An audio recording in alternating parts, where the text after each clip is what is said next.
नवाज शरीफ साहब की हिफाजती ज़मानत के लिए दरख्वास्त इस्लामाबाद हाई कोर्ट में दायर कर दी गई है।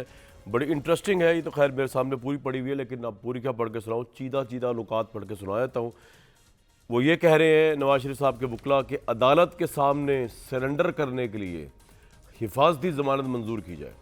वो ये भी कह रहे हैं कि नवाज शरीफ साहब केसेस का सामना करना चाहते हैं, अदालत तक पहुँचने के लिए, यानी ऑब्वियसली किसको जब लैंड करेंगे उसके बाद से तक पहुँचने के लिए गिरफ्तारी से रोका जाए। नवाज शरीफ 21 अक्टूबर को इस्लामाबाद लैंड करेंगे, ये भी बेल एप्लीकेशन में लिखा हुआ है। अदालत तक पहुंचने के लिए उनकी हिफाजती ज़मानत मंजूर की जाए। एवनफील्ड रेफरेंस में एहतसाब अदालत ने 6 जुलाई 2018 को ये ऐसी बेल उसमें लिखा हुआ पिटिशन में नवाज शरीफ को 10 साल, मरीन नवाज को 7 और कैप्टन रिटायर्ड सफदर को 1 साल कैद की सज़ा सुनाई थी। और एवनफील्ड रेफरेंस में एहतसाब अदालत ने गैर हाज़िरी में 6 जुलाई 2018 को सज़ा सुनाई थी। एवनफील्ड रेफरेंस में शरीक मुलज़मान मरियम और कैप्टन सफदर की सज़ा कालदम करार देकर उनको बरी कर दिया गया है। सज़ा का फैसला गैर हाज़िरी में सुनाया गया था। पाकिस्तान वापस आकर जेल का भी नवाज शरीफ साहब ने सामना किया और अपीलें भी दायर की। तो अब उसके बाद बाकी सारी डिटेल लिखी हुई है, लजेजिया में किस तरह हुई, इश्तिहारी किस तरह हुई, ECL से किस तरह निकला उनको। और उनके वकील ने आज ये कहा कि जब कोई अदालत के सामने सरेंडर करना चाहे तो अदालत उसे मौका फराहम करती है। माजी में भी ऐसा होता रहा, इश्तिहारी मुलज़मान को सरेंडर करने के लिए हिफाजती ज़मानत दी गई। नवाज शरीफ ने ज़मानत का कभी गलत इस्तेमाल नहीं किया। जब सज़ा सुनाएगी तब नवाज शरीफ बैरून मुल्क थे, वो फिर भी आगे जेल में गए। नायब प्रोसिक्यूटर भी आज वहाँ मौजूद थे। उन्होंने अदालत को बताया कि जनाब अगर कोई मुलजिम आना चाहता है तो आ जाए, हमें तो कोई एतराज़ नहीं। मतलब नैब ने, यानी कि एक अजीब आज मौजज़ा चल रहा था नैब के हवाले से कि नैब आज नवाज शरीफ साहब को फुली रिलीफ देने को तैयार फिर रहा था। इस हद तक कि जज साहब जो थे, गुलहसन साहब जो है, उन्होंने बड़े बरहम हुए। उन्होंने नैब से कहा कि जनाब, नैब के जो तर्जमान या प्रोसिक्यूटर उधर आए हुए थे, कि आप जिस तरीके से कह रहे हैं कि जी हमें तो कोई एतराज़ नहीं, को आना चाहे तो आज ही ना डिसाइड कर दे, सज़ाएँ मुअत्तल कर दी जाए। और ये तंजन आई थिंक ऑब्वियसली वो ये कह रहे थे। और नया प्रोसिक्यूटर ने कहा कि जब अपील फिक्स होगी तो उस वक्त हदायत लेकर हम दलाइल देंगे, दिस एंड दैट। ये आज पटिशन जो है वो निपटाई नहीं गई दरख्वास्त ज़मानत की नवाज शरीफ साहब की, बल्कि इसको कल तक के लिए मुलतवी कर दिया गया है। रंग आसमां देखें जी कैसे कैसे बदलता है। वही शवाहिद हैं, वही हकायक है, वही मुलजिम हैं। पहले वो मुजरिम थे, वही नायब है। आज जो है वो शायद आइंदा आने वाले दिनों में इन्हीं अदालतों से इन्हीं शवाहिद पर इन्हीं मुलजिमान को बाइज़्ज़त बरी भी किया जाएगा। या उस वक़्त ज़्यादती हुई थी या अब ज़्यादती होने जा रही है, इंसाफ नहीं है अलबत्ता। और यहीं से मैं स्टार्ट करूँगा हमारे बहुत ही सीनियर और मेरे हरदिल अजीज़ अहमद अवैध साहब से, जो सीनियर लॉयर हैं। उज़मा बुखारी साहिबा हैं, इरशाद भट्टी साहब हैं। अहमद अवैध साहब, कुछ भी कहें, इस रंगे आसमां के बदलने का कभी बेनिफिशरी आपकी पार्टी होती है, आज नून लीग बज़ाहिर नज़र आ रही है, कभी पीपल्स पार्टी होती है, कभी कोई और लीग नज़र आ रही है। तो ये आप जब देखते हैं अपनी लेगेसी लॉ और उसकी, तो इस मुल्क के अंदर रूल ऑफ लॉ है। ये तो एक फ़िलोसॉफिकल क्वेश्चन, आप चाहें तो जवाब दे दें, अभी अभी मेरे जहन में आया। लेकिन आपने मेरे प्रोग्राम में बहुत बढ़ चढ़ के कहा था अवैध साहब कि नवाज शरीफ साहब नहीं आएंगे। सर वो तो आ भी रहे हैं, उनकी हिफाजती ज़मानत भी हो रही है। अब आपका क्या कहना है? बिस्मिल्लाहिर्रहमानिर्रहीम। देखिए, पहले आपके उस सवाल का जवाब दूं जो आपने अदालत के मुतल्लिक बात की है कि वो नवाज शरीफ के आने के मुतल्लिक बात की है, जिसका कहते हैं मैं जवाब पहले सर दे देता हूं। आपकी मर्ज़ी है, आप जो चाहे करें, आपका अपना शो है, जिस तरह चाहे शुरू कर दें, हम सुन रहे हैं। देखिए, बात यह है कि मियां नवाज शरीफ की जो अदालत की बात है सर, वो ये है कि मियां साहब का जो है ना, अदालत जो बेल के मैटर में उनकी सूरत हाल ज़रा मुख्तलिफ है। मुख्तलिफ इस तरह है कि ये एक एक्यूज़्ड नहीं है। एक एक्यूज़्ड अगर मफरूर हो तो उसको फिर कोई रियायत की पॉसिबिलिटी होती है, कुछ ना कुछ रीज़न वो दे देते हैं। ठीक, ये कन्विक्टेड भी हैं और फिर उसके साथ मफरूर भी हैं। ठीक। कोर्ट ने इनको बाकायदा एब्सकॉन्डर भी डिक्लेयर किया है और कन्विक्टेड वो पहले ही थे। और आपने कहा कि पहले भी वो वापस आए थे जी, और वो मैंने नहीं कहा, उन्होंने कहा है, जो है वो वैसे उनके वकील अदालत में। हाँ जी, अदालत ने ठीक है, आपने नहीं आपने ठीक कहा है। वो जो उनके वकील की बात आपने बताई है, वो बात जो है वो फैक्चुअली दुरुस्त है कि वो उस वक्त उनकी एब्सेंस में वो इंग्लैंड उस वक्त चले गए। लेकिन वैसे आपके ख्याल में अगर कोई शख्स कन्विक्टेड और इश्तिहारी हो, उसको हिफाजती ज़मानत नहीं मिल सकती किसी भी सूरत में? नहीं, हिफाजती किस बात की, देखिए ना, वो जब उनको वो सरेंडर करेंगे अदालत के सामने, तो वो अदालत एक दफ़ा तो उनको जेल भेज देगी। उसके बाद जो एक सेक्शन 426 है, सस्पेंशन ऑफ सेंटेंस, जब कोई अपील दायर होती है तो सस्पेंशन ऑफ सेंटेंस की दरख्वास्त दी जाती है during the pendency of appeal. नहीं, वैसा भी हिफाजती वो एक जमानत क्या होती है तरीक़ेकार सर? मैं आपसे जानना चाह रहा था, हिफाजती जमानत भी तो कोई चीज़ होती है ना? हिफाजती ज़मानत ये होती है कि कोई आदमी एक्यूज़ हो तो एक्यूज़ को अदालत तक जाने के लिए उसको गिरफ्तार ना किया अगर जाए। अक्यूज्ड हो, ठीक ठीक ठीक, ये क्योंकि एक्यूज़ड हो, ये कन्विक्टेड हैं, इनकी सूरत हाल मुख्तलिफ है। और मैं आपको ये बताना चाह रहा हूँ कि जब ये पहली दफ़ा ये बाहर से आए थे तो उस वक्त सूरत हाल ये थी, ये इसलिए आए थे जी जी, कि अगर ये ना आते तो वो अपील का टाइम गुजर जाता। 30 डेज़ टाइम था टू फाइल एन अपील, और अपील दायर करने से पहले कानूनन इनको अपने आप को सरेंडर करना ज़रूरी था, गिरफ्तारी देनी ज़रूरी थी।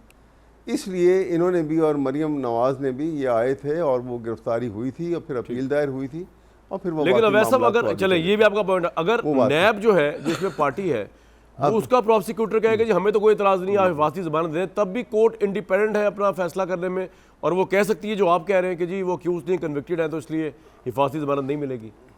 बिल्कुल बिल्कुल कह सकती है उसके उनके कहने से, क्योंकि यहाँ तो कन्विक्शन हो चुकी हुई है। यहाँ सूरत हाल मुख्तलिफ है बिल्कुल। यहाँ कहते हैं कि अदालत अगर कोई दो पार्टीज़ के दरमियान कोई कंप्रोमाइज़ हो जाए तो कंप्रोमाइज़ की बुनियाद के ऊपर या वो और आपस में कुछ सेटल कर लेते हैं तो कोर्ट की ना तो जुरिस्डिक्शन जो है, ये बड़ी इंटरेस्टिंग बात बताई आपने, it can be taken away nor it can be assumed. अच्छा, इससे पहले मैं उज़मा साहिबा के पास जाऊं, आप ये कह रहे हैं कि पाकिस्तान में कोई नज़ीर नहीं मिलती। एक बात जी जी जी जी, मैं सवाल कर लूं फिर आप बता दीजिएगा इकट्ठे। पाकिस्तान में कोई नज़ीर नहीं मिलती कि कोई शख्स कन्विक्टेड हो और मुल्क से बाहर आ रहा हो और उसको हिफाजती ज़मानत, आपसे बात कर रहा हूं, वैसा बताइए जी। आखिरी बात ये थी कि मैंने कहा था इमरान, देखिए मैं नवाज शरीफ साहब जो हैं वो मतलब 3 दफ़ा प्राइम मिनिस्टर रह चुके हैं, I have all respect for him, रह चुके हैं, केस बना, सज़ा हुई। मैं उस बुनियाद के ऊपर जो मैं बड़ी दुख से ये कहूँगा कि उनको अभी भी जो यहाँ लाया जा रहा है, ये यहाँ के जो उनके चाहे उसमें भाई भी चाहे शामिल हैं और लोग भी शामिल हैं, वो मियाँ नवाज शरीफ को वज़ीर-ए-आज़म बनाने के लिए नहीं ला रहे हैं।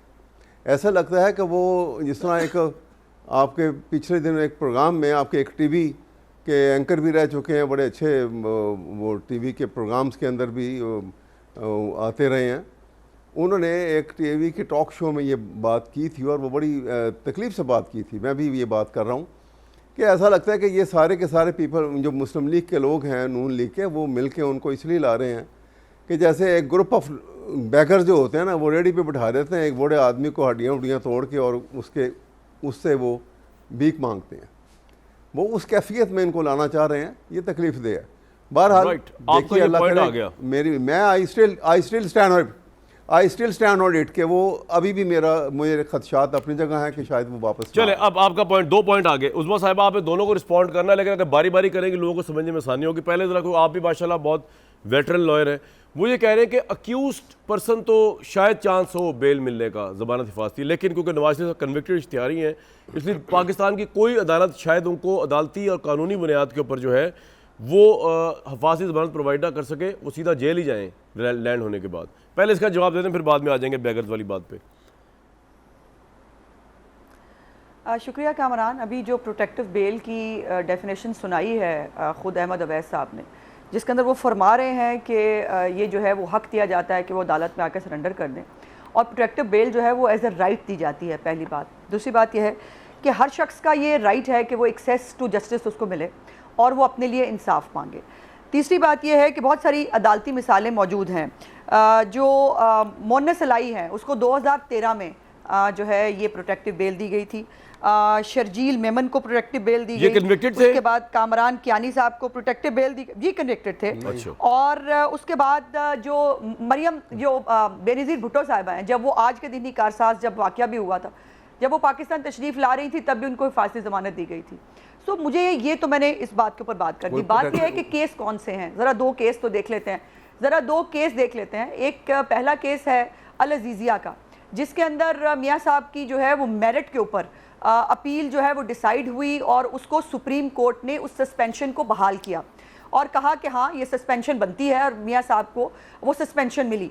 दूसरा केस है वो अल मशहूर और मारूफ अरशद मलिक साहब का लिखा हुआ केस, जिसके अंदर मियाँ साहब को आज जाकर अपने लिए इंसाफ मांगना है उस जज साहब की जो है वो लिखी हुई जजमेंट के ऊपर, जिसके अंदर वो खुद एतराफ़ करके अब इस वक्त अल्लाह पाक के पास जा चुके हैं कि जहाँ उन्होंने कहा कि मुझसे ज़बरदस्ती ये जो है वो ली गई थी। फिर यह है कि इमरान खान ने खुद, आपको याद होना चाहिए, सुप्रीम कोर्ट ऑफ पाकिस्तान में कुछ अर्सा पहले जो एक केस के अंदर जवाब जमा कराया, उसके अंदर उसने खुद एडमिट किया कि नवाज शरीफ साहब को इस्टेब्लिशमेंट ने सज़ा दिलाई थी, उसमें मेरा कोई लेना देना नहीं था।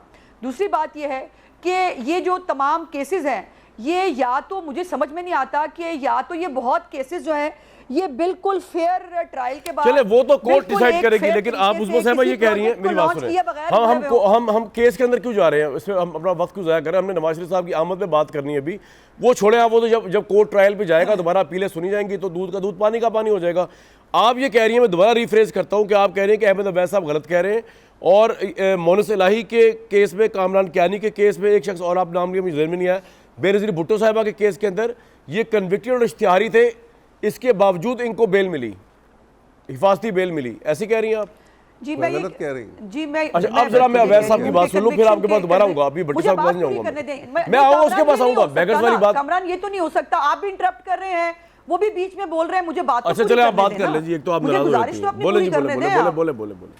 नहीं, नाराज होने की बात नहीं है, ये अनफेयर होने की बात है। मैं डिबेट चाह रहा था आप दोनों की, लीगल डिबेट। एक जो केस प्लीड किया जा रहा है, अच्छा, मुझे जी। सर मैं भी उसके ऊपर आना चाहती हूँ, मेरा पॉइंट ऑफ व्यू मुझे कहने का हक तो मिलना चाहिए जी, प्लीज। मेरी गुजारिश ये है कि इसी केस के अंदर, जिसके अंदर मियाँ साहब अपने लिए इंसाफ मांगने जाएंगे अदालत के पास, उस केस के अंदर मेरिट के ऊपर मरीम नवाज शरीफ और कैप्टन सफदर को बरियत मिल चुकी है।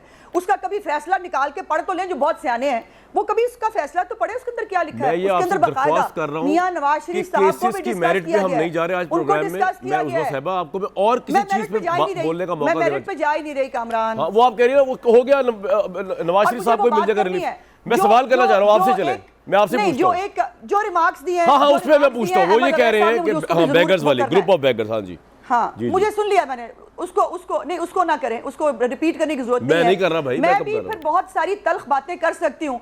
मैं भी फिर कह सकती हूँ कि एक नशई को वो अदालत के फट्टे पे डाल के उसको पाकिस्तान की जो है वो कौम के सामने जो है वो ला के बिठा दिया, जो है वो RTS बंद करके, और उसे कहा कि जो है वो अल्लाह के वास्ते इसको वोट डाल दो, पाकिस्तान बच जाएगा और पाकिस्तान में तब्दीली आ जाएगी। पाकिस्तान की तब्दीली कितने को पड़ी, और वो खारिज ज़दा जो है वो अदालती हुक्म के जरिए और एक खारिज ज़दा और बदबूदार तरीके से जो है उस आदमी को प्लांट किया गया। मैं नहीं करना चाहती थी ये बातें, लेकिन अहमद अब्बास साहब से मैं इस तरह की गुफ्तगू एक्सपेक्ट नहीं करती, लेकिन गुजारिश ये है कि अगर आप इस तरह की गुफ्तगू करने का आपको शौक है फिर जवाब भी दिया जाएगा। मैं पहले कभी इनिशिएट नहीं करती, मैं कभी पहले इनिशिएट नहीं करती, लेकिन अगर आपको एक ये तो नहीं हो सकता कि आप हमें बातें करके गालियां देके घर चले जाएं और हम खामोशी से। अच्छा मैं आपको समझाने की कोशिश करता हूँ, अवैस साहब के अल्फाज का चुनाव जो है ऑब्वियसली वो काबिल इतराज़ हो सकता है, लेकिन उनके कहने का मतलब ये है कि प्राइम मिनिस्टर जो है वो शहबाज शरीफ बनेंगे, नवाज शरीफ साहब को सिर्फ वो इसलिए लेके आ रहे हैं ताकि अवाम, क्योंकि वोट उनको देते, अवाम वोट उनके नाम पे देते हैं तो वोट नवाज शरीफ साहब कलेक्ट करें और प्राइम मिनिस्टर बन जाए वो जो आंखों का तारा है शहबाज शरीफ साहब। ये कहना चाह रहे थे अवैस साहब, मेरा ख्याल है उनके दिल में ये था, मैं अगर दिल स्टडी कर सकूं अवैस साहब का। आप ये नहीं, आप ऐसे जस्टिफाई ना करो कामरान, नहीं मैं कह रहा हूँ अल्फाज उनके काबिल इतराज़ थे, ये जस्टिफाई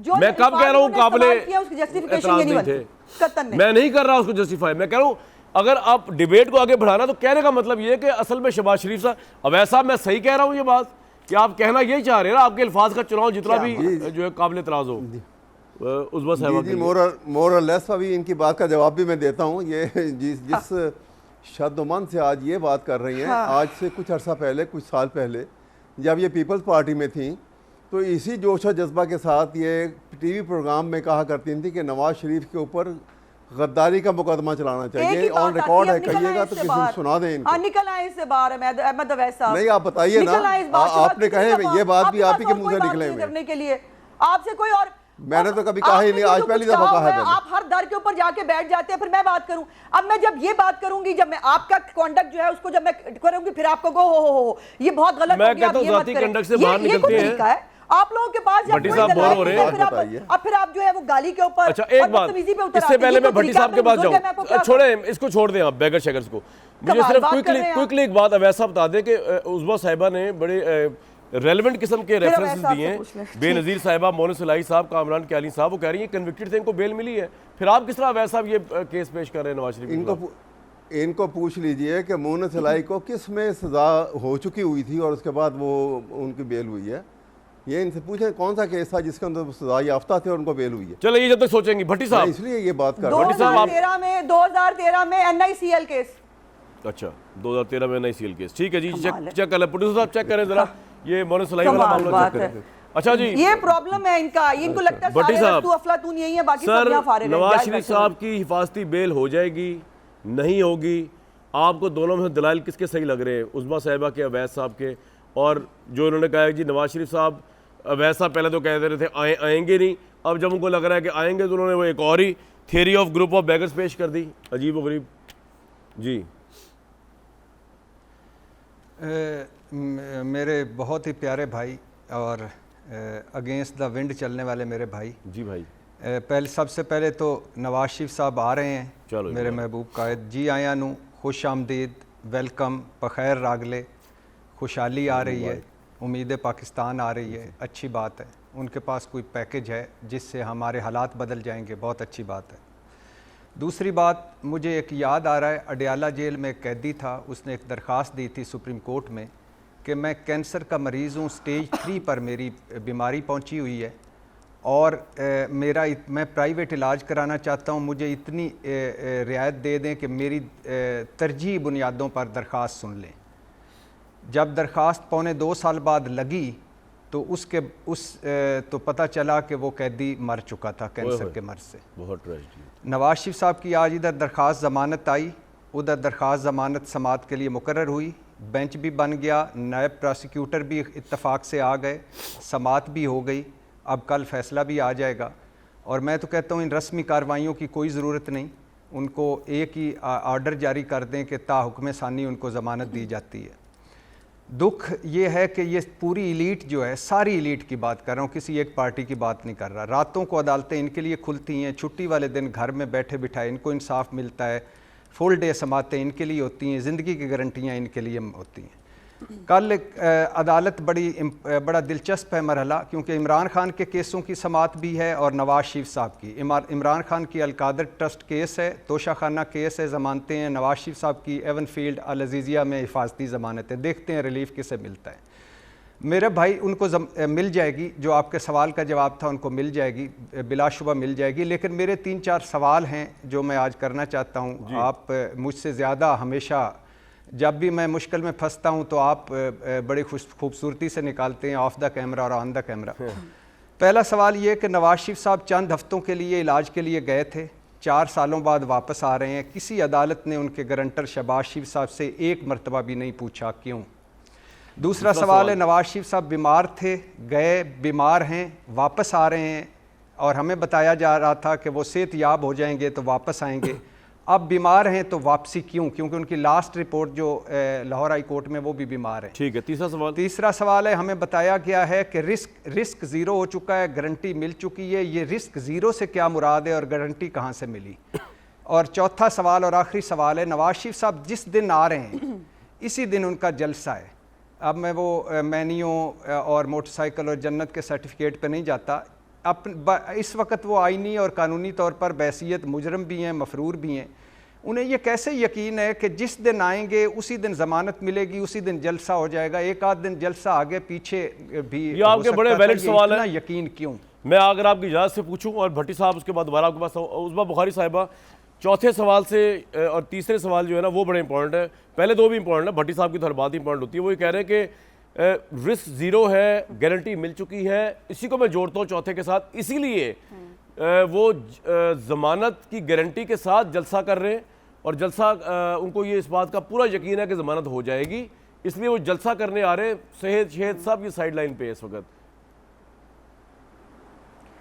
देखिए, पहली तो गुजारिश ये है कि जो आखिरी उनकी रिपोर्ट जो मियाँ साहब की जमा कराई गई थी अदालत के अंदर, वो अक्टूबर में, इसी अक्टूबर में जो है वो जमा कराएगी। उनका एक लास्ट ईयर एक प्रोसीजर भी हुआ है हार्ट का। जो गुजारिश यहाँ पे सिर्फ बताने वाली बात यह है कि जो मैं बात कर रही थी, आपने मुझे बीच में उस वक्त भी टोक दिया था, जो जिस केस के अंदर वो अपने आप को सरेंडर करने आ रहे हैं ना, उस केस में मरियम नवाज शरीफ और कैप्टन सफदर को बरियत मिल चुकी है और बाकायदा तौर पर उसमें मियाँ साहब के किरदार को डिस्कस किया गया और कहा गया कि पनामा के अंदर तो मियाँ नवाज शरीफ का नाम नहीं था, ये असासा उसके नाम पर नहीं था, बैटमेंट तो मरियम नवाज की बनती नहीं थी।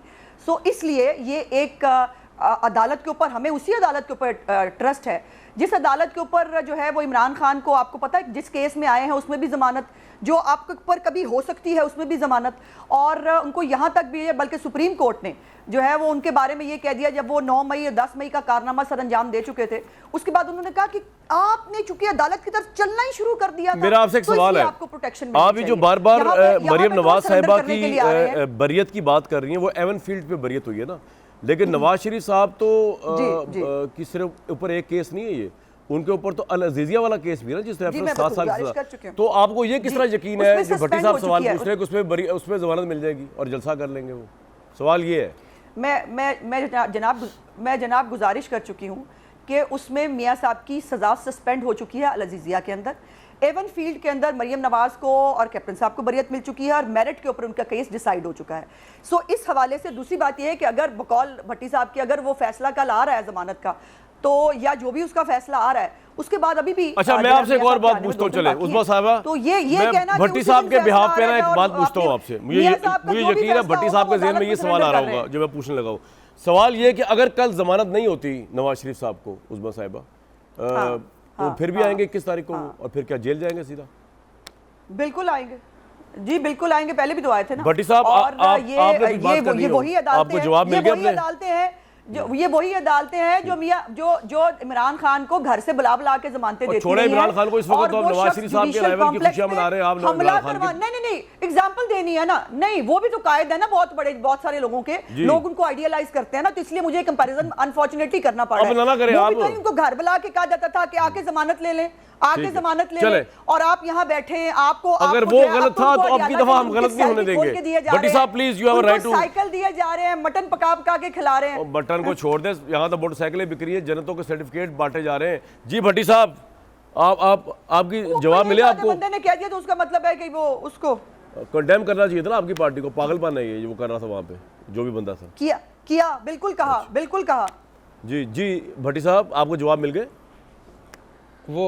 वो मुझे याद है जब एक मरतबा इमरान खान साहब ने मज़हब के हवाले से बात की थी तो मैं आपके प्रोग्राम में शामिल था। हाँ जी, उसमें मलिका बुखारी भी थी। बड़ा खूबसूरत फ़िक्रा कहा था कि बड़ा खूबसूरत फ़िक्रा कहा था कि अब मज़हब कम अज़ कम हमें इमरान खान साहब ना सिखाएं, मज़हब में मेरा और अल्लाह का मामला है।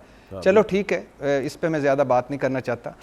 देखिए इशू ये है कि वो सवाल भी आपने पूछ लिया कि अगर ज़मानत नहीं, अगर वाला तो मेरा ख्याल से कोई चांस मुझे लग नहीं रहा। जो मुस्लिम लीगी, हाँ जो मुस्लिम लीगी जो बता रहे हैं, वो कह रहे हैं भरम थे नैब वालों के साथ। वो मैं आपको पढ़ के सुनाता हूँ भट्टी साहब, वो कह रहे थे कि आपको अगर नैब वालों को हिफाजती ज़मानत देने पर कोई इतराज़ नहीं तो कल को आप कहेंगे फैसले का आलम करार देते, फिर आप चेयरमैन नैब से पूछ लेंगे आज ये अपील डिसाइड कर देते। तंजन उन्होंने कहा, भरम थे वो, लेकिन बहरहाल आपको लगता है कि फिर भी जमानत हो जाएगी। अगला आप क्या भट्टी साहब कहना चाहते हैं? जी वो कामरान भाई, हम 3.5 साल ढंढोरा पीटते रहे जावेद इकबाल साहब का कि वो हवाओं का रुख बदल नहीं रहा, बिला इम्तियाज एहतसाब नहीं हो रहा। उसके दरमियान में फिर आफ्ताब साहब भी जो थे वो भी चले गए छोड़ के, और उन्होंने छोड़ते हुए कहा कि मैं किसी के कहने पे ना केस बना सकता हूं, ना बंद कर सकता हूं। जो कि नैब के चेयरमैन बने थे, ठीक है। आफ्ताब सुल्तान भट्टी साहब, फिर भी अगर नवाज शरीफ आ रहे हैं कि इम्पैक्ट तो पड़ेगा ना, अगेंस्ट ऑल ऑड्स तो आ ही रहे हैं ना। जी मुस्लिम लीगियों के लिए देखिए पुलसरात हैं। पहला वो कदम पाकिस्तान में रंजा फरमाएंगे, दूसरा पुलसरात के ज़मानत मिल जाएगी, तीसरा पुलसरात के वो एक उस वक़्त जब उनका सबसे बड़ा सियासी मुखालिफ और सबसे बड़ी सियासी जमात तितर बितर है, जेल में है, वो आराम सुकून के साथ मुहिम चलाएंगे, चौथा वो इलेक्शन जीत जाएंगे, पाँचवा वो वज़ीर आज़म बन जाएंगे। ये सारे हैं, इसमें नाहली भी शामिल है। तो ये अभी सारे पुलसरात हैं, इस पे पहले भी बात हो चुकी है। लेकिन मैं कहना ये चाहता हूँ कि जब अब एग्ज़ाम्पल्स देते हैं तो मैं तो ये कहता हूँ कि ये इस इलीट के लिए, ये इनके लिए ताकतवरों का मुल्क है, पैसे वालों का मुल्क है। कभी हुआ है ऐसा हुआ है कि मेरे जैसा कोई बंदा या कोई गरीब आदमी, हम भी चलो अल्लाह का शुक्र है बेहतर पोजीशन में, कोई गरीब आदमी उसको 8 हफ्ते के लिए वो बीमार हो और उसको घर भिजवा दिया जाए, फिर लंदन भिजवा दिया जाए, फिर वो वापस आए और वापस आकर भी उसकी वो सारी उसकी अगर मगर पूरी हो चुकी है और रिस्क फ्री हो चुकी है और गारंटी मिल चुकी है। जानना पड़ेगा कि और आखिरी बात कामरान भाई भट्टी साहब बोले प्रोग्राम की जी प्रोग्राम की वो आखिरी बात है कि एक इसी इस्लामाबाद हाई कोर्ट में एक था कि इमरान खान मेरे ख्याल से जमान पार्क में थे, इसलिए इस्लामाबाद हाई कोर्ट ने कहा था कि वो गैर मौजूद हैं, वो आए बायोमेट्रिक यहाँ तो बैरून मुल्क है, उसके बाद उनको हम देंगे। हाँ तो ये बैरून मुल्क हैं, यहाँ इसाक डार बैरून मुल्क सेनेटर बन जाते हैं, उनको बैरून मुल्क रिलीज। चलो भट्टी साहब आप और मिलकर रोना रोते हैं। एक ब्रेक लेने के बाद अहमद अवैस साहब से जरा जानना चाहेंगे कि इमरान खान वैसे क्या सोच रहे होंगे कि क्या से क्या हो गया। एक तो ये गाना था ना मोहम्मद रफ़ी साहब का कि उनके ज़माने में पूरी अपोजिशन जेल में थी, आज पूरी अपोजिशन आज़ाद है, अपोजिशन के सबसे बड़े सुरखेल नवाज शरीफ साहब वापस आ रहे हैं, लेकिन इमरान खान साहब जेल में हैं। तो क्या सोच रहे होंगे सियासी तौर पर? अवैस साहब तो समझते होंगे उनकी पॉलिटिकल फिलॉसफी, और क्या सबक हम सब लर्न कर सकते हैं इन तमाम मामलों से पाकिस्तान के अंदर। एक ब्रेक के बाद जी।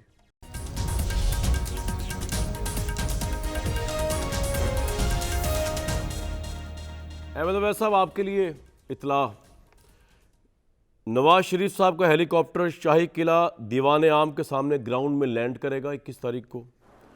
शाही किला दीवान आम की ग्राउंड से नवाज शरीफ साहब को मीनार पाकिस्तान तक गाड़ी में बिठा कर लाया जाएगा। मियां नवाज शरीफ शाही किला और गुरुद्वारा के दरमियान सड़क के रास्ते जलसागाह पहुंचेंगे। 21 अक्टूबर को शाही किला आम आवाम के लिए बंद करने पर गौर किया जा रहा है। शाही किला और गुरुद्वारा आने जाने वाला रास्ता भी 21 अक्टूबर को आम आवाम के लिए बंद रखा जाएगा। अब तसल्ली होगी वैसा आपको, आपकी लीडरशिप जेल में है और जिनको आपकी लीडरशिप ने जेल में डाला था वो इस वक्त शाही किले से आम दीवान से पहुंच के जनाब जलसागाह जा रहे हैं। जी अवैस भाई। जी देखिए, पहली बात तो यह है कि मैं आपसे एक गिला करूंगा कि आपको मुझे भी इक्वल टाइम देना चाहिए बाकियों के मुताबिक जो आप नहीं देते। अच्छा सर सॉरी, अब आप। और दूसरी बात यह है कि अच्छा सुनिए, दूसरी बात यह है कि जाहिद बुखारी साहब जो उज़मा के बुखारी के वालिद थे, मेरे बड़े अज़ीज़ दोस्तों में से थे और नहायत बाअखलाक शख्सियत थे। अनफॉर्चुनेटली जिस अंदाज में उज़मा बुखारी जो हैं टर्न कोट भी हैं और बद तहज़ीब भी हैं, मुझे बड़ा अफसोस हुआ ये जिसके अंदाज़ में ये गुफ्तगू भी इन्होंने की है आज भी, और जिस अंदाज़ में ये गुफ्तगू करती हैं, ऐसा नहीं होना चाहिए।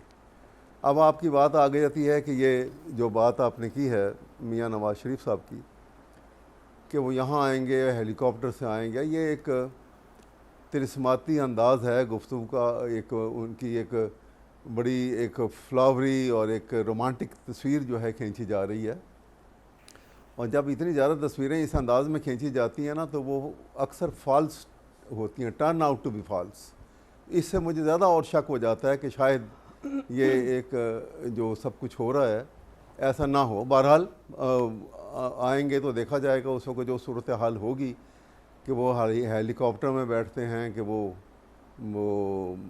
वैन में बैठते हैं, ये तो बात की बात है। लेकिन बहरहाल मैं उनकी जो उनकी हैसियत रही है, 3 दफ़ा प्राइम मिनिस्टर रहे हैं, तो वो उनकी। लेकिन वैसा भी इमरान खान क्या सोच रहे होंगे मेरे इनकार से जिस नवाज शरीफ को मिटाने के लिए इतने केसेस चले और वो नवाज शरीफ समेत साजिशें हुई, वो आज नवाज शरीफ फिर रेलिवेंट होकर आ रहा है पॉलिटिक्स में।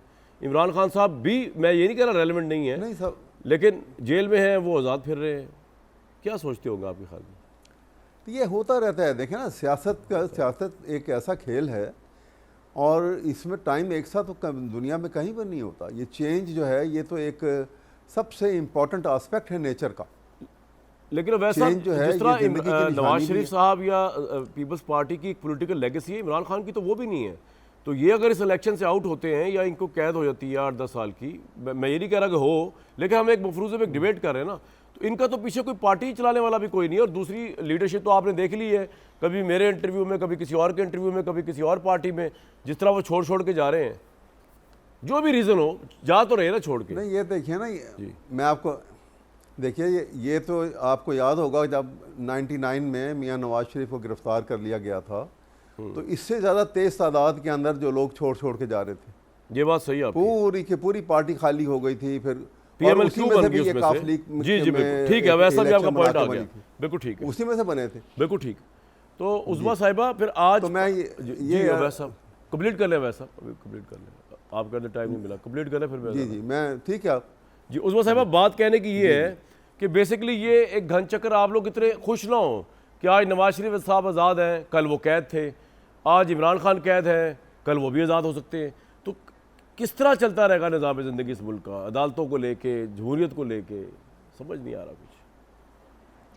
देखिए, पहली तो बात यह है कि अहमद अवैस साहब वाकई मेरे बुज़ुर्ग हैं, मैंने बात शुरू भी यहीं से की थी, लेकिन उनकी माशाल्लाह तमीज़ और तहज़ीब जो है, अगर बड़ों की ये तमीज़ और तहज़ीब है और अगर ये वो मुझे सिखाना चाहते हैं, तो मेरे वालिद साहब ने मुझे ये भी सिखाया था कि जो हक़ की बात करनी है उसके लिए कोई आपको बुली करे तो आपको डरना नहीं चाहिए। और ये शुरू किसने किया? अहमद अवैस साहब ने। क्या ज़बान इस्तेमाल की, उसके बाद मैंने बहुत तहज़ीब से जवाब दिया है। मुझे अगर तमीज़ और तहज़ीब जो जुमले इन्होंने बोले हैं अगर वो सीखनी है तो आई एम सॉरी, मुझे नहीं सीखनी। बहुत शुक्रिया आपका। जहाँ तक आपके सवाल की बात है, हमें कोई मान नहीं है, हमें कोई शौक़ नहीं है, ना हमें जो है वो मैं AC उतरवा दूंगा, मैं खाने बंद करा दूंगा, मैं किसी को नहीं छोड़ूंगा, मैं रुलाऊंगा। ये सब जो है वो एक फ़िरौन कहा करता था और वो फ़िरौन जो है वो आज मुकाफ़ाती अमल भुगत रहा है। मुझे वैसे हैरत यह है कि जो आपने जज साहब की आज जो कमेंट्स आपने पढ़े नैब प्रोसिक्यूटर के बारे में जो उन्होंने कहे, ये वही जज साहब हैं जिन्होंने इमरान खान को जो केस उन पे बन सकते हैं ना आइंदा आने वाले वक्तों में, उनके ऊपर भी उनको जो है वो ज़मानत दी थी। सो इंसाफ जो है वो होता हुआ नज़र भी आना चाहिए और होना भी चाहिए। इमरान खान को कम से कम 10 महीने घर बैठकर हिफाजती जमानतें मिलती रही हैं कामरान साहब, और उनको जो है वो पहली दफ़ा उनको जब जुडिशियल कॉम्प्लेक्स बुलाया गया था फर्द जुर्म आयद करने के लिए, उनको जो वारंट देने जाता था ना उसके ऊपर पेट्रोल बम फेंके जाते थे। अच्छा उस्मा साहिबा, मैं ये कह रहा हूँ कि हम गलत मिसालों को क्यों जस्टिफाई करें अपने कंडक्ट को। अच्छा मेरा एक सवाल है आपसे, कल अगर टाई हो जाता है, मेरा सवाल है आपसे, कल अगर टाई हो जाता है कोर्ट के प्रोसीडिंग से, अगर कल टाई हो जाए जनरल गुल हसन और जनरल आमिर जो जनरल कह रहा हूँ जस्टिस गुल हसन और जस्टिस आमिर जो है उनके दरमियान अगर टाई हो जाए तो फिर क्या मामला सुप्रीम कोर्ट में जाएगा? मुझे नहीं पता किस तरह होता है ये, क्योंकि 2 रुकनी बेंच है ना। देखिए मैं इफ एंड बट्स के ऊपर, देखिए कानूनी मामलात में, अदालती मामलात में इफ एंड बट्स पे बात करना बहुत नहीं मैं पूछ रहा हूँ अगर 2 रुकनी बेंच हो और अपील का मामला किसी का भी लगा हो, अगर टाई हो जाए तो फिर क्या होता है? मैं ये पूछ रहा हूँ जी।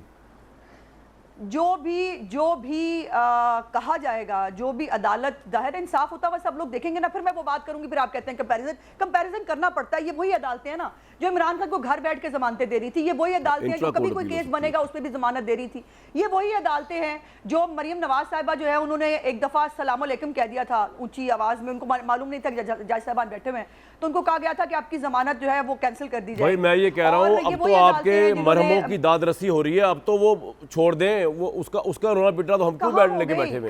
हो तो रही है, मरियम नवाज साहिबा बरी हो गई, कैप्टन साहब बरी हो गए, सागडार साहब सेनेटर दोबारा बन गए, बरी हो गए, नवाज शरीफ साहब वापस आ रहे। अब और मुझे बताएं क्या करें हम, भट्टी साहब और क्या किया जाए, कितनी दाद रसी की जाए PMLN की? नहीं एक मिनट मुझे, अच्छा उनको भी टाइम देने दो उस्मा साहिबा। ये किसी ने हम पे एहसान नहीं किया। नहीं बात एहसान की नहीं हो रही, मैं तो कह रहा हूँ अल्लाह ताला हम पे भी एहसान करे, यहाँ पे रूल ऑफ लॉ कायम हो जाए इस मुल्क में। इंतकाम के बाद कामरान जी अभी भी इतने सियासी इंतकाम के बाद भी अगर नवाज शरीफ को इंसाफ नहीं मिलना इन अदालतों से जहां से बाकी सबको इंसाफ मिलते रहे हैं, तो फिर इंसाफ उनकी इसको तो पॉइंट आ गया जी, पॉइंट आ गया। भट्टी साहब PMLN ने ये अस्यूम कर लिया है कि अब कोर्ट वही है इंसाफ पे चलने वाला जो नवाज शरीफ साहब को इंसाफ इस तरह दे कि वो हर केस से बाइज्जत बरी हो जाए। क्या जुमला कह गया मैं, लेकिन बहरहाल जी भट्टी साहब। वाह वाह इस पे वाह वाह जी। और ये जुमला मैं और आप दोनों मुनीब शेख को डेडिकेट करते हैं।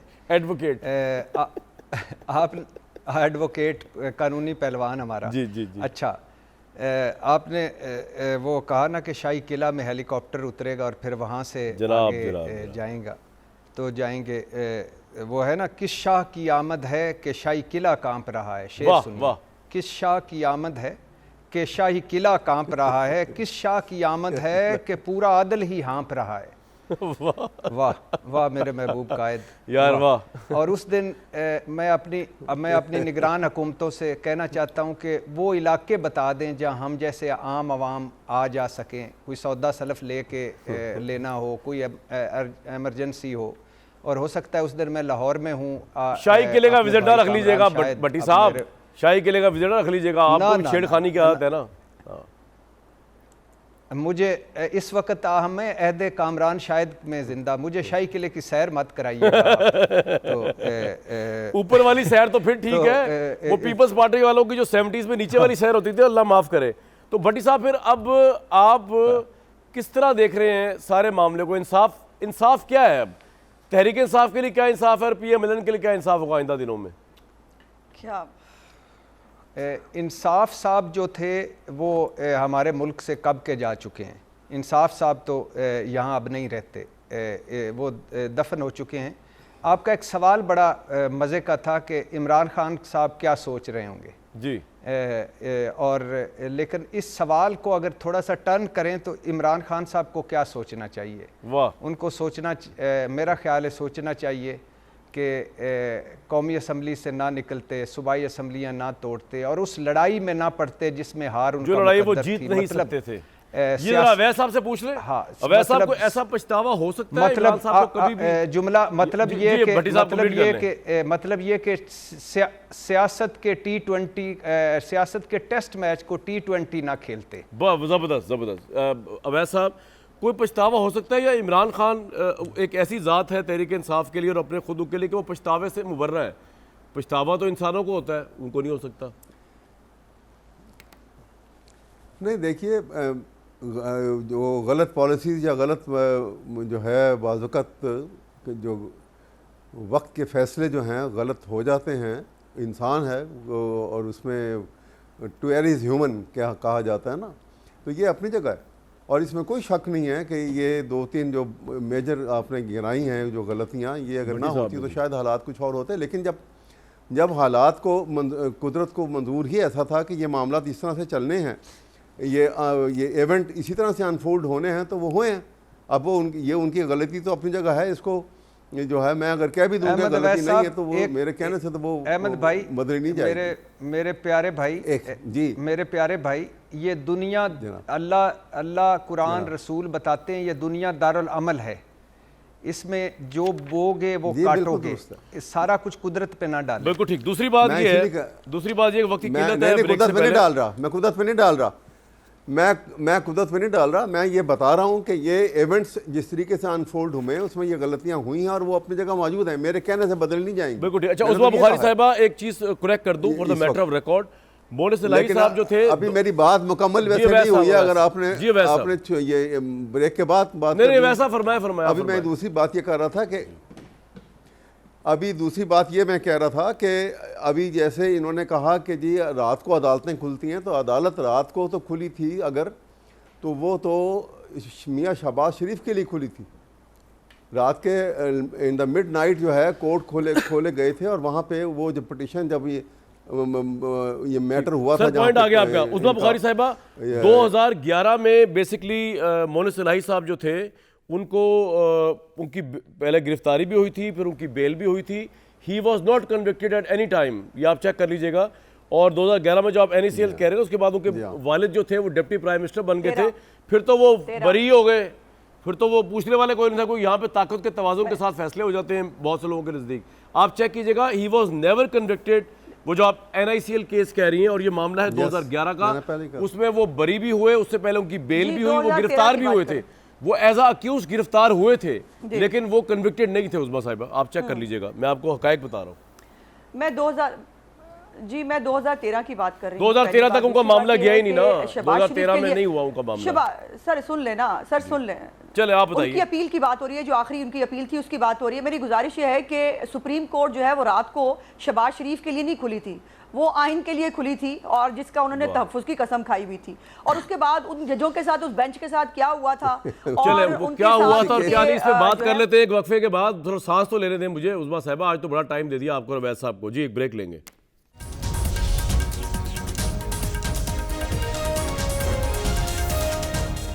इजराइल के जंगी जराइम को जितनी मजम्मत की जाए टेररिज्म की उतनी ही कम है। मुझे दीजिए कल तक इजाज़त।